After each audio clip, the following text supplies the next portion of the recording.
Bonjour à toutes et à tous et bienvenue dans cette nouvelle vidéo où on va parler de fumigation, donc voilà de la médecine des plantes par la fumée. Donc en fait j'avais déjà fait une première vidéo là-dessus et c'était sous forme de tutoriel pour vous expliquer un petit peu ma démarche, comment je faisais mes propres bâtons de fumigation avec du coup des plantes locales, donc de France. Voilà, que je privilégiais ce type de plantes parce que les plantes qui viennent de l'étranger, de loin, c'est pas écologique et d'autant plus que ça peut potentiellement déséquilibrer un écosystème, une biodiversité, comme par exemple le Palo Santo qui est très utilisé en fumigation, donc c'est le bois de l'arbre. Et aujourd'hui en fait cet arbre est vraiment presque en voie d'extinction.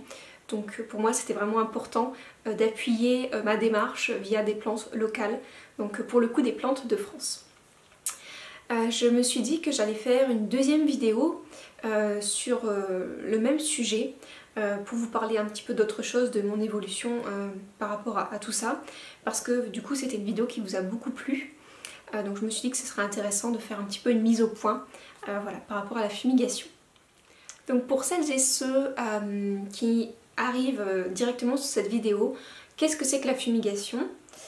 Donc en fait il s'agit en gros de réaliser donc des bâtons de plantes séchées ou de plantes fraîches en fonction de votre affinité. Donc voilà. Et donc en fait ce bâton on va venir le brûler. Donc en fait ça va faire de la fumée et donc en fonction des plantes qui sont choisies, qui sont sélectionnées, elles auront différentes vertus pour pouvoir assainir un environnement, des objets, une personne, voilà.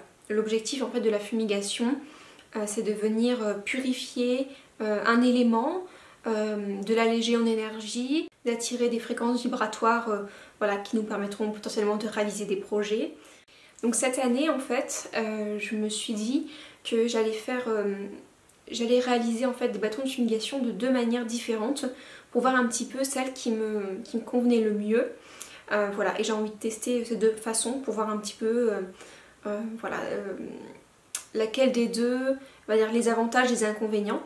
Donc en fait je me suis dit j'allais essayer de faire des bâtons de fumigation à partir de plantes séchées et à partir de plantes fraîches. Donc moi depuis, donc ça va faire 2 ou 3 ans que je réalise des bâtons de fumigation, 2 ans. Et en fait j'avais commencé avec des plantes fraîches à la base, donc voilà je cueillais les plantes avec lesquelles je voulais travailler, je réalisais mes bouquets tout de suite, voilà je mettais un lien voilà, pour les maintenir ensemble.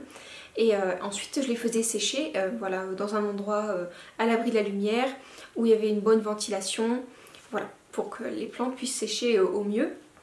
Et ensuite voilà, je les utilisais quand j'en avais besoin. Et puis cette année je me suis dit et ben pourquoi pas tenter l'expérience avec des plantes directement séchées, sachant qu'en fait il y a certaines plantes qui ne se récoltent pas en même temps que d'autres. Donc voilà, par exemple le géranium herba Robert, donc c'est une plante que j'ai découvert à la fumigation cette année. Et donc cette plante là donc, se trouve dans les sous-bois et plutôt je dirais, en tout cas moi ici dans le Gers, je la trouve à partir je dirais de mars-avril. Là on la trouve encore un petit peu mais moins abondamment. Donc voilà, j'en ai fait sécher une certaine quantité à cette période de l'année et potentiellement l'incorporer avec d'autres plantes qui par exemple vont pousser maintenant comme la sauge, la menthe, la mélisse, enfin voilà, bref, plein d'autres plantes. Et j'ai quand même voulu de nouveau quand même rester sur mes bâtons de plantes fraîches parce que c'est quelque chose que j'aime beaucoup, c'est sur de l'instantané. J'aime le fait de pouvoir me promener dans le jardin, me dire tiens je vais faire bâton de fumigation, je vais mélanger telle et telle plante parce que ça me parle sur le moment. Et puis bien évidemment j'aime beaucoup réaliser des photos et les bâtons de fumigation de plantes fraîches sont beaucoup, enfin je trouve sont plus photogéniques voilà, quand ils sont frais que quand ils sont séchés. Bien qu'en réalité, enfin je veux dire la réalité finale du bâton c'est quand il est séché, donc forcément les couleurs sont moins pétantes et voilà, ça, on va dire que ça reste, c'est plus discret. Enfin moi globalement je trouve que le rendu final est peut-être moins photogénique que le rendu frais, mais bon ça après chacun ses goûts. Donc vous vous demandez sûrement quelles plantes on utilise en fumigation. Voilà, quelles sont leurs vertus, pourquoi on les emploie. Donc en fait dans cette vidéo-ci, je ne vais pas répondre à ces questions parce que en fait sinon je pense que la vidéo va durer trop longtemps. Mais par contre, si vous souhaitez avoir une réponse à cette question, je vous invite à aller sur mon site internet, donc lesherbesconscientes.com, où vous pourrez trouver en fait un article sur la fumigation et où je répertorie en fait toutes les plantes que j'ai pu utiliser, que j'ai découvertes, qu'on peut utiliser en fumigation. Et voilà, j'ai répertorié ces plantes là, j'ai donné leur potentielle vertu pour la fumigation. Donc voilà, si vraiment ce sujet vous intéresse, voilà, pour chercher à savoir quelles sont les vertus de telle ou telle plante pour les associer ou en faire des bouquets simples, voilà, en fonction de ce que vous avez envie de réaliser, et ben voilà, cet article pourra sûrement vous intéresser, je vous le mettrai en barre d'infos, voilà, pour que vous puissiez aller le consulter.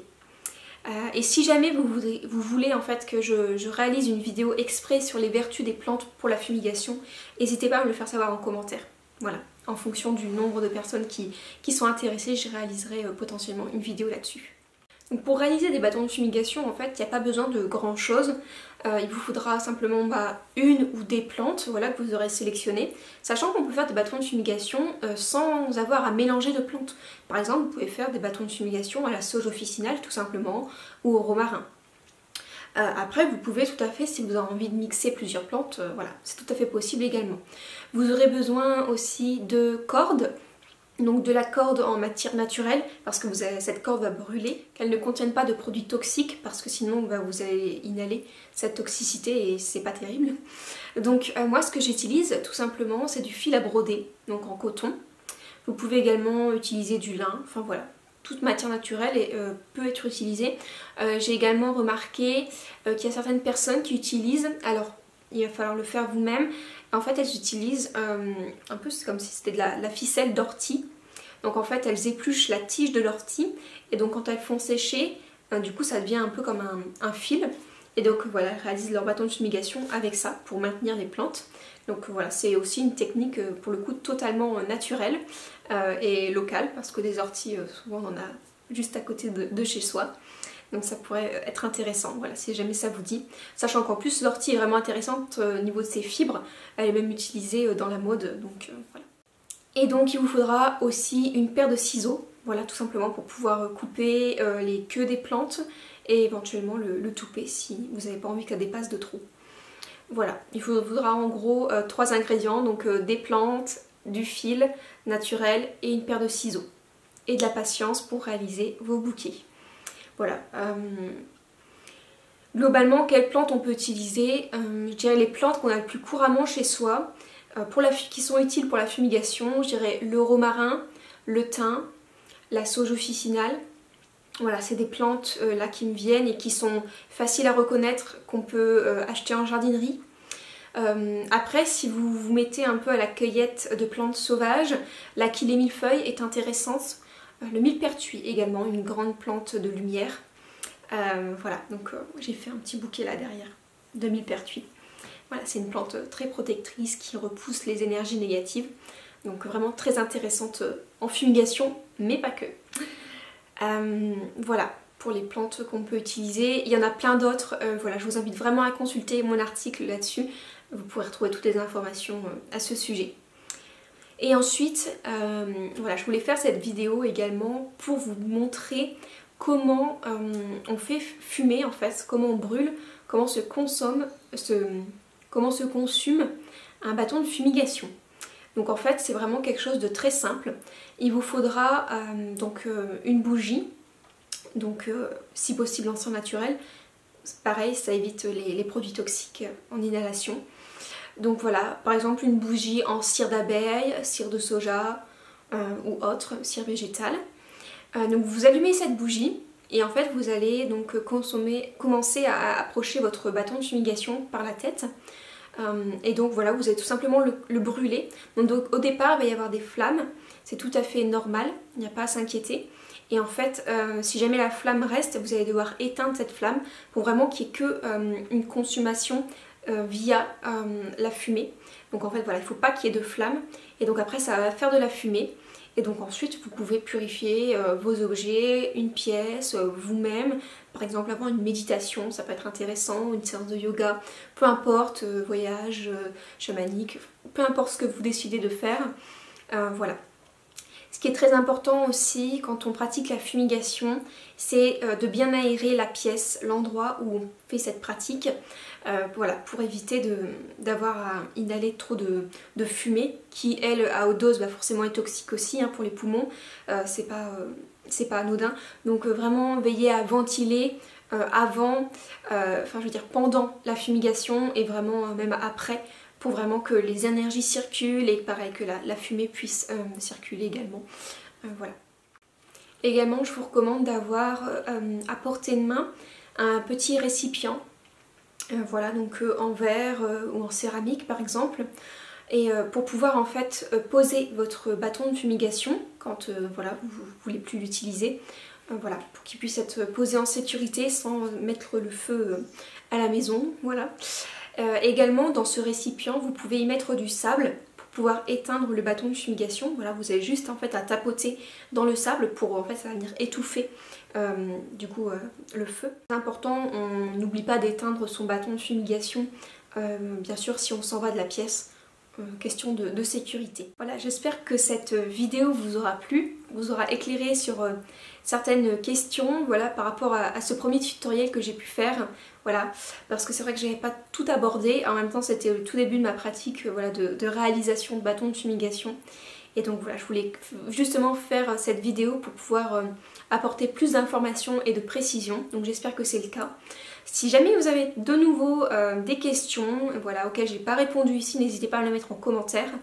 En fonction du nombre de questions, soit je répondrai directement sous les commentaires, soit je ferai de nouveau une nouvelle vidéo pour répondre à vos questions. J'espère que cette vidéo vous aura plu. Moi je vous dis à bientôt dans une prochaine vidéo. Prenez soin de vous. Bye!